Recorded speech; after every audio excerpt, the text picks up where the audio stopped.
주시지요.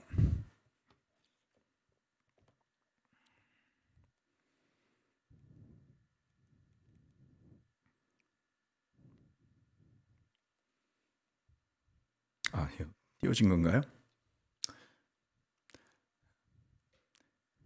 나가고 있나요 지금? 아직 안 남아요? 아니 이제 이거 PPT 맞아요. 네, 네, 네. 우리 용성 형제의 성찬 쉐어링은 영상으로 미리 녹화해서 준비한 것이었습니다. 그래서 조금 색다르게 잘 준비해 주셔서 감사합니다. 아들하고 새로운 관계 또 변화와 성장을 맞이하게 된 것을 축하드립니다. 지난주는 제가 회개에 대한 말씀을 나누었고요.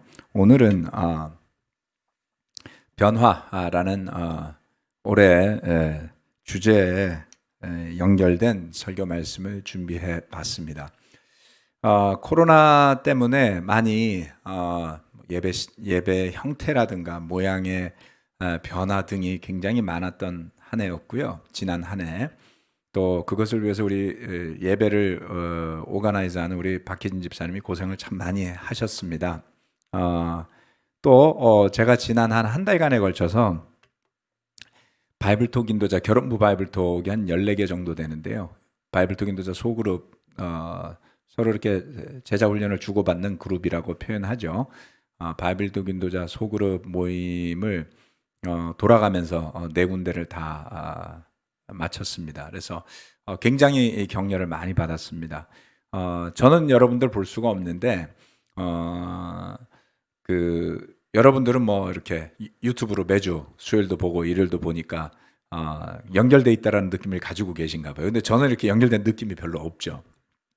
근데 바이블톡 인도자 그룹 소그룹별로 만나면서 굉장히 감명 깊게 놀라운 교제 시간을 보냈습니다. 대부분의 뭐 거의 다 모든 바이블톡 인도자 부부들이 열심히 기쁘게 봉사하고 계셨고 또 좋은 소식도 많이 들었습니다. 그 중에 놀라운 것은 우리 형제자매들의 가족들이 인터넷 예배를 드리기 시작하면서 예배를 같이 드리는 분들이 늘었다는 소식이었어요.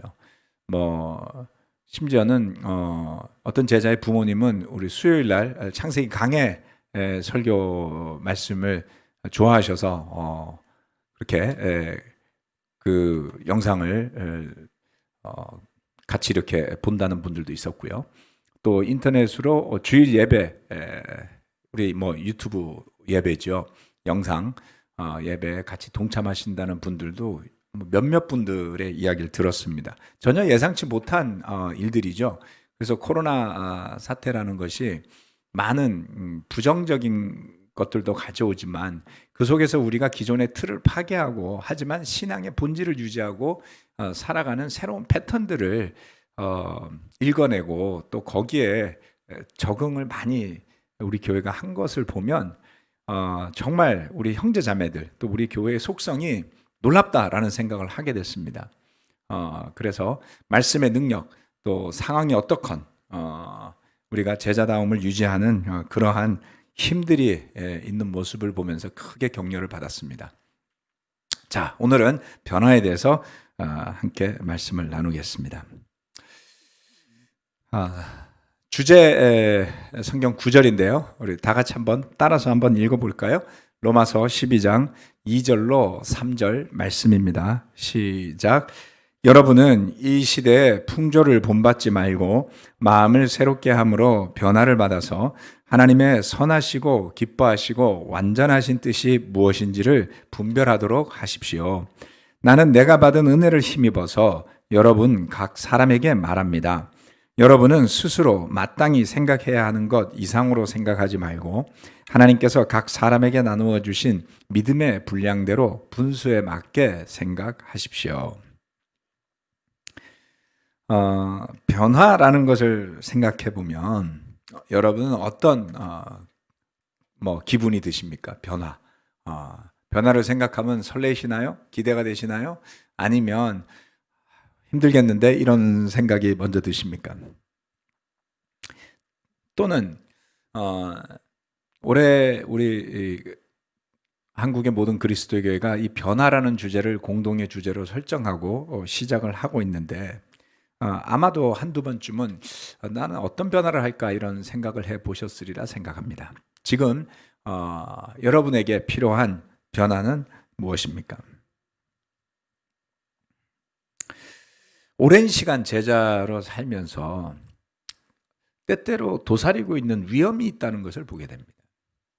그것은 뭐냐면 믿음이라는 것을 그 단어 또는 제자의 삶, 예배에 참석하고 성경을 읽고 하는 어떤 하나의 의식화된 제도화된 습관화된 그런 것을 통해서 혹시라도 자신을 숨기거나 또는 스스로 속거나 속이면서 살고 있지는 않습니까?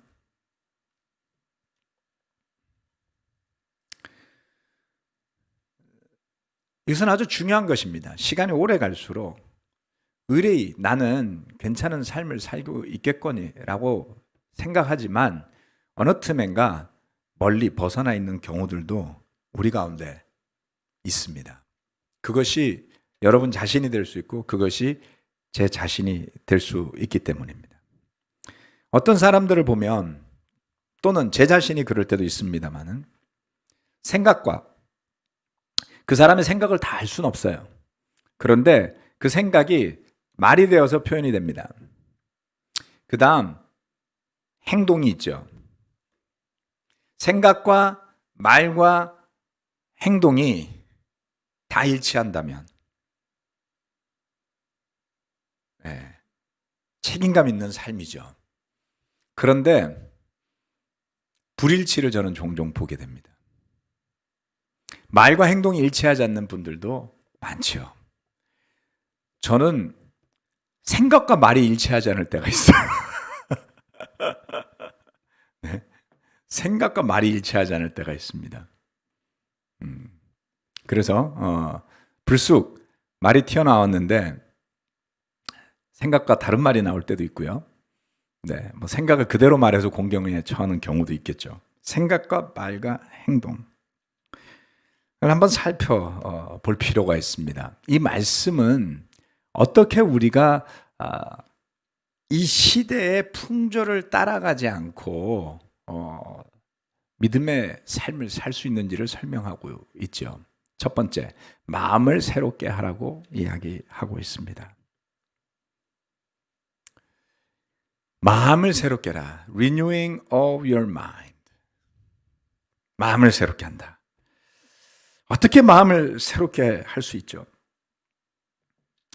우리 표현에는 이런 표현이 있습니다. 마음을 먹는다. 마음을 먹는다.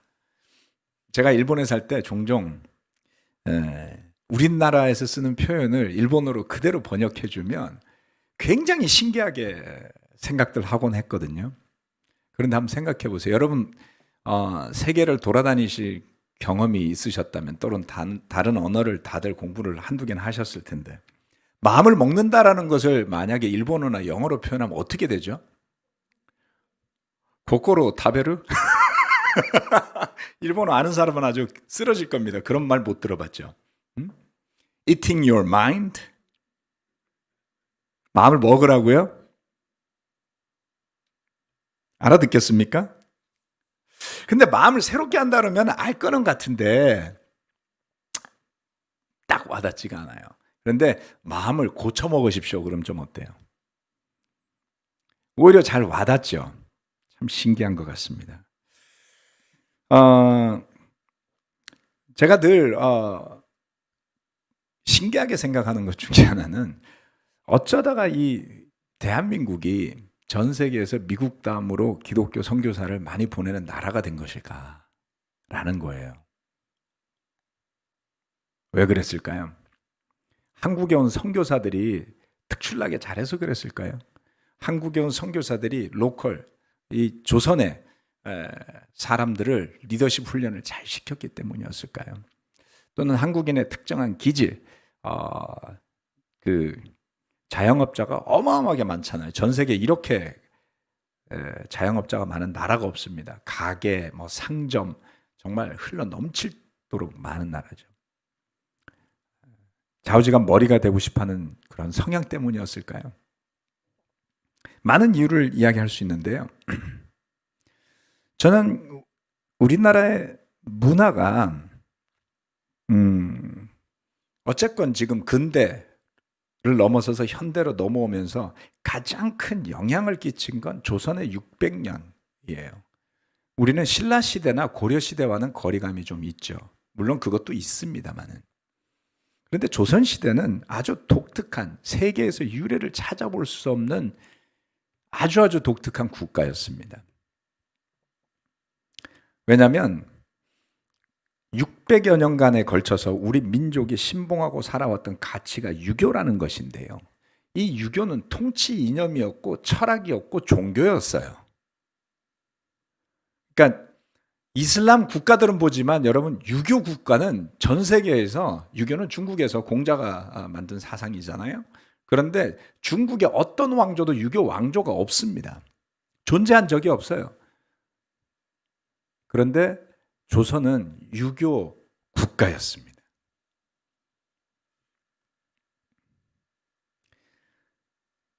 그래서 그 유교란 것은 나름의 분석, 논리, 그것을 통해서 만물의 이치를 파헤치려고 하는 학문이면서 철학이면서 그것을 실생활에 접목시킨 어떤 생활 가치, 그리고 철학, 종교 같은 것이에요.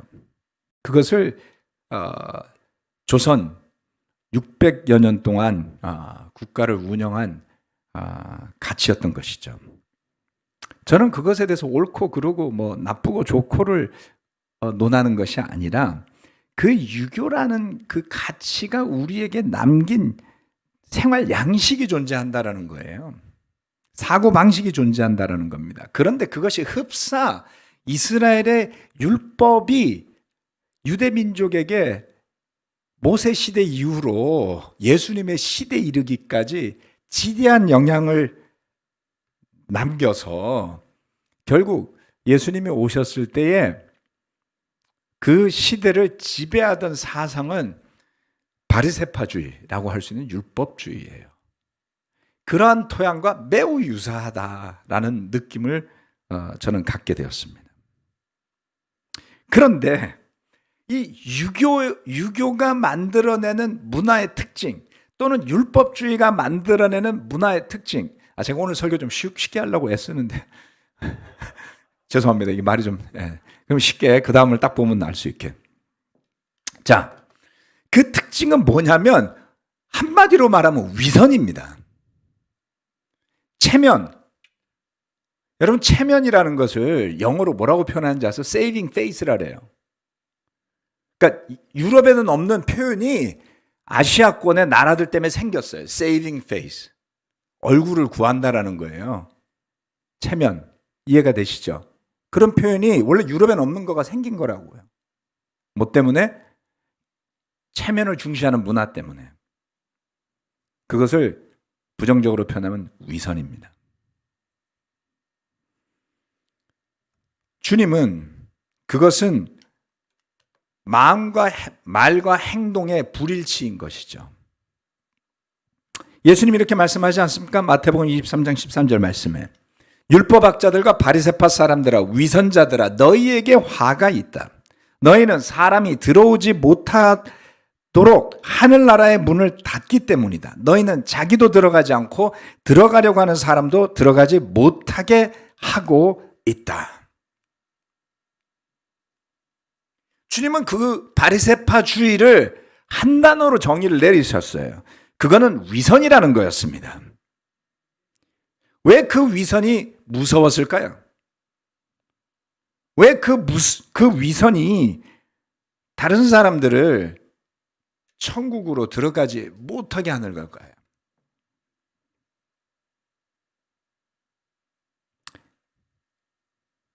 그들을 따르는 사람들조차 그 위선으로 끌고 들어가기 때문인 것입니다. 야고보서에 표현된 대로 말만 있고 행함은 없는 죽은 믿음, 바로 그것이 바리새파주의적인, 율법주의적인 또는 유교적인 문제들을 이야기하는 것입니다. 위선으로 가득 차 있는 마음, 자기 스스로 자신을 정당화하기 때문에 회개 또는 깨달음, 마음을 고쳐먹는, 마음을 새롭게 하는 그러한 곳으로 가지 못해요. 저는 이것을 분리된 정신세계라고 표현하고 싶어요. 위선은 분리되어 있는 거예요, 정신세계가. 위선을 행하는 사람이 깨닫지 못하는 사이에, 그렇죠? 깨닫고 한다면 굉장히 사악한 거겠죠. 어떤 사람은 깨닫지도 못해요. 그러니까 문제라고요. 깨닫고 하는 사람은 적어도 자신이 악하다는 것을 알지만 어떤 사람들의 위선은 인식되지 않은, 자기가 알지 못하는, 분리되어 있다는 거예요. 무서운 일입니다. 제가 서두에 이런 말씀을 드렸죠. 믿음이라는 것을 통해서 자신을 숨기거나 속이면서 사는 삶이 가능하다.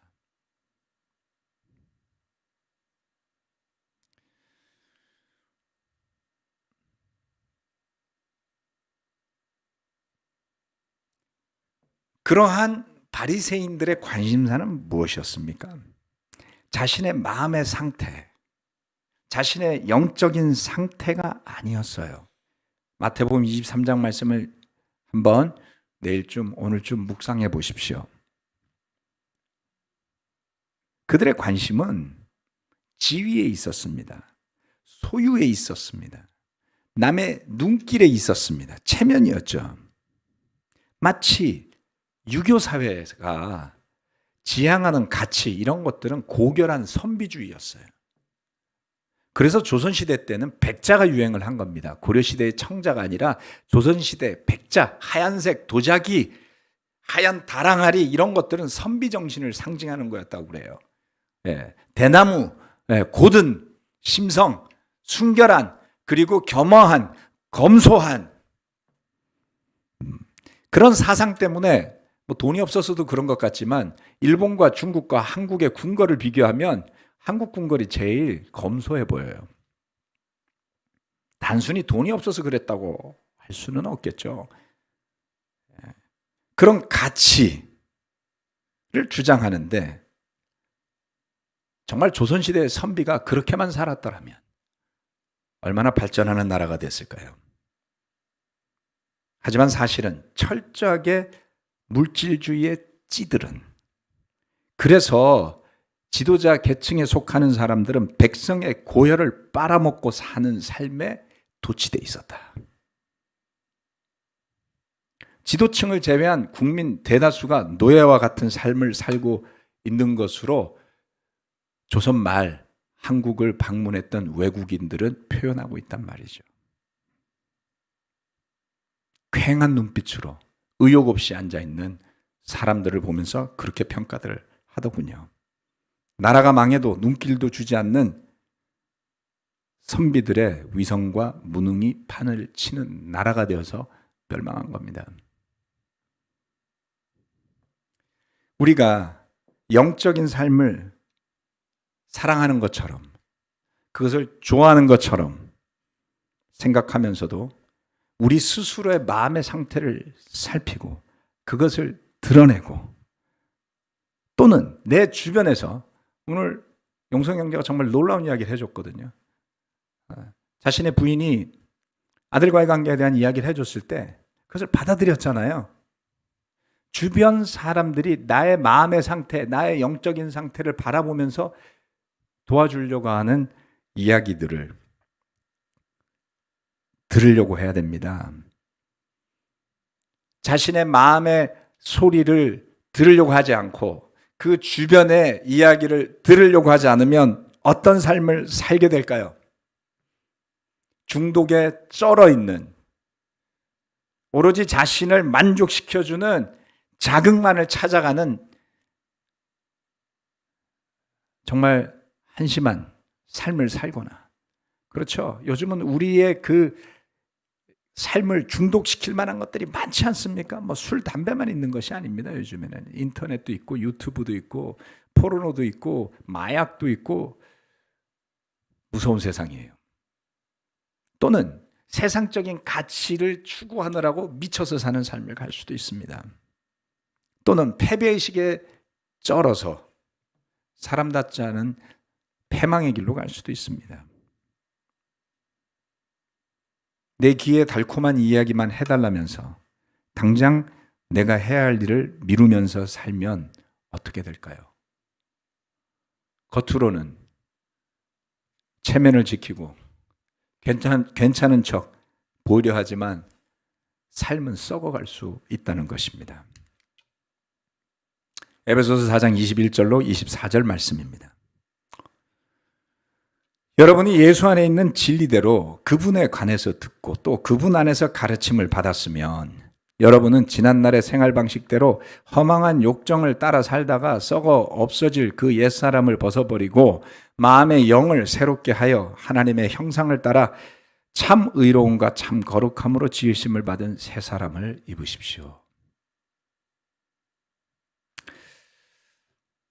마음의 영을 새롭게 하라.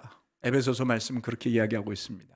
우리가 진리에 대해서 배웠기 때문에, 그 가르침을 받았기 때문에 지난 생활 방식에서 벗어나서 허망한 욕정을 쫓아 살던 썩어 없어질 그 옛사람에서부터 벗어나서 마음을 새롭게 했을 때 하나님의 형상을 따라서 참으로 의롭고 참으로 거룩한 그 하나님의 뜻에 합당한 사람으로 살 길이 열리는 것 아니겠습니까? 회개하기로 결정하고 이것저것 적어보고 기도하니까 여러 가지가 많이 보이기 시작합니다. 첫 번째, 정리되지 않은 책상입니다. 이게 제 책상을 찍은 건 아니에요. 제가 회개를 했기 때문에 지금의 제 책상 훨씬 깨끗합니다. 그런데 과거의 저의 책상하고 가장 유사한 사진을 제가 찾은 거예요. 마음을 고쳐먹은 것 중에 하나가 이겁니다. 제가 평생 단 한 번도 그렇게 해야 된다고 생각하지 않았던 일 중에 하나는 책상 정리였어요. 좀 보시기가 거북하겠지만 좀 놔두겠습니다. 자극들 좀 받으시라고. 저는 학창시절에 공부하면서 제 책상에 책을 왼쪽 편에, 오른쪽 편에, 앞쪽에 막 2단, 3단으로 쌓아놓고 공부를 했어요. 책을 막 쌓아놓으면 공부하는 느낌도 좀 들었습니다. 그게 편해서 그렇게 했죠. 제 어머니께서 책상이라도 정리하려고 하시면 못하게 말렸어요. 그냥 제가 놔둔 순서대로 그냥 건드리지 말아주세요. 얼마나 보기 힘드셨을까요? 책 순서가 뒤바뀐다고 그랬죠. 제자가 되고 나서 결혼하고 나서도 그 습관은 바뀐 적이 없습니다. 종종 그것을 보다가 못한 아내가 책상을 치워줄 때가 있었습니다. 그나마 책을 이제 책상에 쌓아두진 않았었어요. 때때로 이렇게 정리가 안 돼 있잖아요. 참다 제 아내가 책상 정리를 합니다. 그러고 나면 깨끗하고 기분이 좋아요. 그렇게 몇십 년을 살다 보니까 익숙해졌습니다. 그래도 치울 생각은 별로 안 해봤습니다. 우연한 기회에 제가 철학 이슈 때문에 여러 가지 책과 강의를 보다가 최근에 조던 피터슨이라는 철학자의 강의를 한 번씩 듣게 됐는데요. 그의 강의를 듣는 사람들이 댓글을 쭉 다는데 그 댓글이 뭐냐면 당신의 강의를 듣고 제 방 청소를 시작했습니다. 이런 댓글이 막 달렸어요.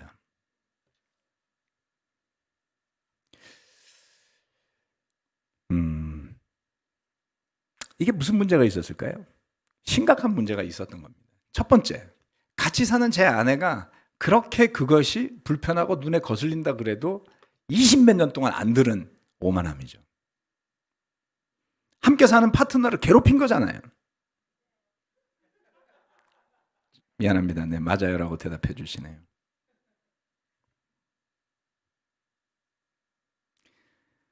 그 다음 중요한 것은 제 자신과 나에게 가장 가까운 공간조차 정리하고 정갈하게 하고 하려는 노력 또는 생각조차 안 하고 산 제 자신이 더 보이게 됐습니다.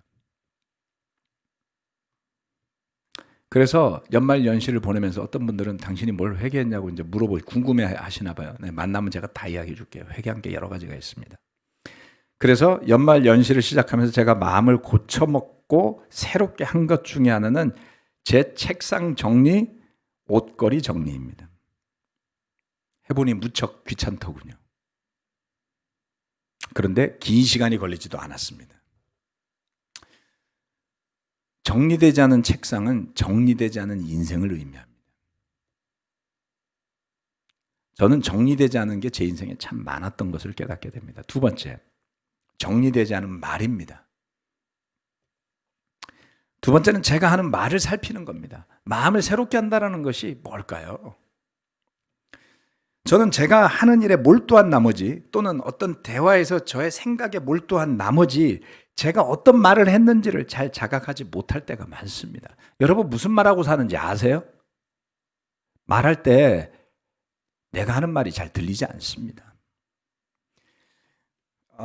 사실 여러 가지 이유 때문에 제가 그리고 이제 좀 기억력도 이제 막 희미해지고 그래서 회의 때 했던 말들이 생각이 나지 않을 때가 있더라고요. 그래서 제가 그 회의 때 했던 말들을 한번 정리를 해보려고 녹음을 한 적이 있었어요, 회의를. 그런데 제가 놀라게 됐습니다. 좀 충격을 받았어요. 왜냐하면 다른 형제와 대화를 하는데 그 형제가 말하려고 하는 그 논점에서 완전히 벗어난 이야기를 한참 하고 있더라고요.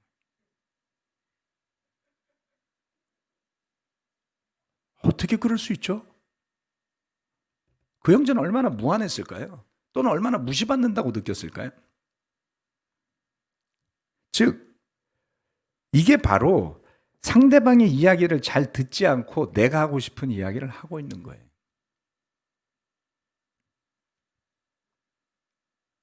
어려운 문제가 생기면 저의 죄성은 이렇습니다. 종종 남 탓하고 싶다는 거예요. 왜 일을 이렇게 어렵게 만드십니까? 이렇게 말하고 싶다는 것이죠. 그런데 정작 그 일을 어렵게 만드는 제가 관련된 일들을 이야기하는 겁니다. 가장 큰 주체는 남이 아니라 제 자신이더라라는 것입니다. 여러분 어떻게 마음을 고쳐먹을 수 있을까요? 어떻게 마음을 새롭게 할 수 있을까요? 어떻게 하나님의 형상을 따라서 새로 지으심을 받은 새 사람이 될 수 있을까요? 마음부터 고쳐먹으십시오. 두 번째, 주어진 분수에 맞게 살아가는 것입니다. 작은 것으로부터 시작하십시오. 로마서 12장 3절 말씀은 이렇게 이야기합니다. 바로 뒤이어서 2장에 연결되어져서 나는 내가 받은 은혜를 힘입어서 여러분 각 사람에게 말합니다. 여러분은 스스로 마땅히 생각해야 하는 것 이상으로 생각하지 말고 여기에 포인트가 있습니다. 밑줄을 쫙 그으십시오. 마땅히 생각해야 하는 것 이상 생각하지 말고 하나님께서 각 사람에게 나누어 주신 믿음의 분량대로 분수에 맞게 생각하십시오. 분수에 맞는 생각을 한다는 것은 무엇입니까? 작은 것부터 시작하는 겁니다. 조금 전에 나누었던 이야기들과 일맥상통합니다. 저는 제가 살아오는 동안에 늘상 커다란 표들을 따라다녔어요. 여러분 혹시 기억 좀 나이 드신 분들한테 제가 하는 말씀인데요. 기억나세요? 혹시 언제 우리나라가 100억 불 수출을 달성했는지? 제가 그걸 기억하는 게 1977년 어간이었어요. 초등학교 4학년 때인가 막 그랬는데 100억 불 수출 달성 막 이런 게 막 플랜카드가 걸리고 막 난리였어요. 어린 나이에 그 100억 불이 얼마인지 모르잖아요. 달러가 뭔지도 모르던 시절에 와 우리나라가 대단한 걸 했나 봐. 100억 불 수출 달성. 지금 보면 별거 아니지만 야 나도 커서 나라를 위해서 도움이 되는 일을 해야 하지 않을까? 위인전 읽고 막 이런 거 읽고 다니고 어린 시절에 그러니까 내가 진짜 나라를 위해서 뭔가 해야 되겠다. 그런 생각들이 이어지다가 예수님의 제자가 되었습니다. 그래서 국가를 위한 위대한 일이라는 표에서 하나님을 위한 위대한 일로 바뀌었어요. 모든 민족을 제자 삼아 이런 겁니다. 예. 북진 통일 고토 회복에서 모든 민족을 제자 삼아. 북진 통일, 고토 회복. 네. 엄청난 전환점이었죠. 그런데 그 큰 표현 또는 큰 꿈을 운운하면서 마땅히 그 꿈으로 나아가기 위해서 오늘 내가 해야 할 일이 뭘까요? 그게 뭔지도 모르고 산다면 그런 일이 일어날까요? 큰 꿈을 가지는 것, 커다란 포부를 마음에 품는 것, 그것은 결코 잘못되지 않았습니다. 포부를 버리지 마세요. 그런데 그런 큰 포부를 가지고 있는 제 자신이 날마다 제 주변에서 일어나는 일들에 충실하지 않았던 모습을 많이 깨닫게 되더라는 겁니다. 그중 하나만 나누자면 숙제를 끝까지 미루는 아주 나쁜 습관입니다. 보고서도 끝까지 미루다가 마지막 순간에 겨우겨우 마무리하고 내는 것이죠. 그런데 삶이 바빠지다 보니까 이제 그렇게 끝까지 버티다가는 마무리를 못하는 일들이 생겨납니다. 제가 작년에 욕심을 내서 대학원 수업을 3과목을 원래는 한 4과목까지 하려고 그랬어요. 욕심이었어요. 한 과목을 하는데 일주일에 한 20시간 정도 시간이 걸립니다. 빨리 해치우면 되겠지. 그렇게 한 학기를 2과목을 수강해서 신청하다가 결국 한 과목에 중요한 기말고사 숙제 둘 중에 하나를 제출을 못했어요. 그 다음에 이어서 들은 과목도 내야 되는 숙제가 한 20페이지 정도 되는 거였는데요. 20페이지를 쓸 만큼 준비를 못해서 결국 둘 중에 숙제를 하나를 못 냈습니다. 숙제 2개를 못 내고 나니까 마음이 아프더라고요. 자존감이 굉장히 낮아지더라고요. 몇 개월을 고민했습니다. 악몽처럼 저를 괴롭히더라고요. 만약에 다반사로 숙제를 안 내고 살면 마음의 상태가 어떻게 되겠습니까? 물론 제가 무리한 거죠. 욕심낸 거 맞았습니다. 또는 이럴 수도 있었어요. 어차피 할 거라면 좀 더 부지런했으면 할 수 있었을 겁니다. 모르는 건 좀 물어보고 도움을 청해서 했다면 할 수도 있었을지도 몰라요. 좀 더 잘하려고 미루다가 망한 거죠.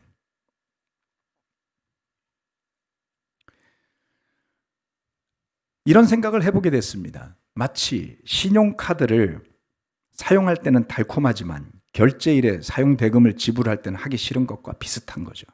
내게 주어진 시간을 마음대로 쓰다가 꼭 해야 할 일을 하지 못하거나 미루는 바람에 끝내 대충 해야만 하는 상황이 주어지는 것. 분수에 맞지 않게 산 겁니다. 그죠? 카드 돌려막기 하면 반드시 망합니다. 그런데 시간을 돌려막기 하시는 분들이 있을 거예요. 우리 학생들을 포함해서. 누가복음 16장 10절 말씀은 지극히 작은 일에 충실한 사람은 큰 일에도 충실하고 지극히 작은 일에 불의한 사람은 큰 일에도 불의하다. 이렇게 이야기하고 있습니다. 여러분, 작은 일에 충실해야 됩니다. 제가 이 마지막 이야기로 마무리 지으면서 좀 나누려고 하는 건데요. 여러분 3M이라는 회사, 저 포스트잇 만드는 회사 다들 잘 아시죠? 예전에 제가 읽은 책 중에 이 회사가 어떻게 성공하게 되었는지를 설명하는 게 굉장히 마음에 남은 적이 있었습니다. 이 회사는 우리가 흔히 말하는 샌드페이퍼, 빼빠라고 그러죠. 나무나 쇠를 갈아내는 종이를 만드는 재료가 되는 광물을 채취하는 광산 회사였습니다. 조그만 회사였다 그래요. 그런데 회사가 그 광물을 채취하려고 했는데 실패하고 엉뚱한 광물만 채취해서 망할 뻔했는데 우연히 그 샌드페이퍼 또는 그라인더에 쓰는 그 재료들을 부착시키는 종이에 부착시키는 걸 하다가 붙였다 뗐다 하는 성질을 가진 것을 발견하게 된 거예요. 그래서 종이에다가 그걸 붙여서 썼더니 붙였다 뗐다를 계속 할 수 있게 되더라. 그래서 이 회사가 망할 뻔하다가 포스트잇이라는 종이를 만듭니다. 지금은 포춘 500대 기업 안에 드는 회사로 성장했죠. 그냥 사소한 것에 집중해서 최선을 다하다 보니까 기회가 열린 겁니다. 별것 아닌 것 같아 보이는 붙이는 종이 하나 가지고 그 종이를 온 세상에 팔아먹으니까 위대한 기업이 된 겁니다.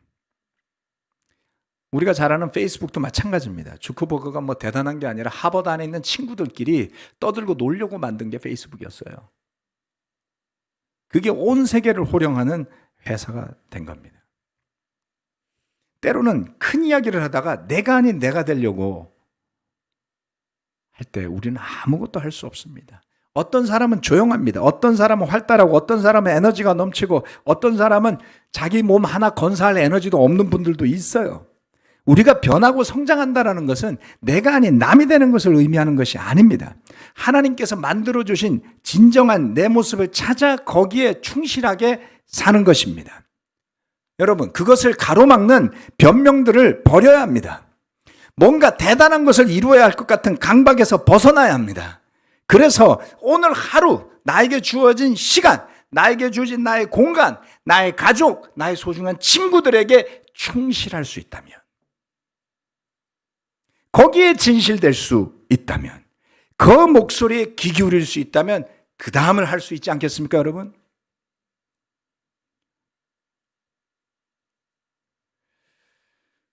그러기 위해 작은 것으로부터 시작합시다.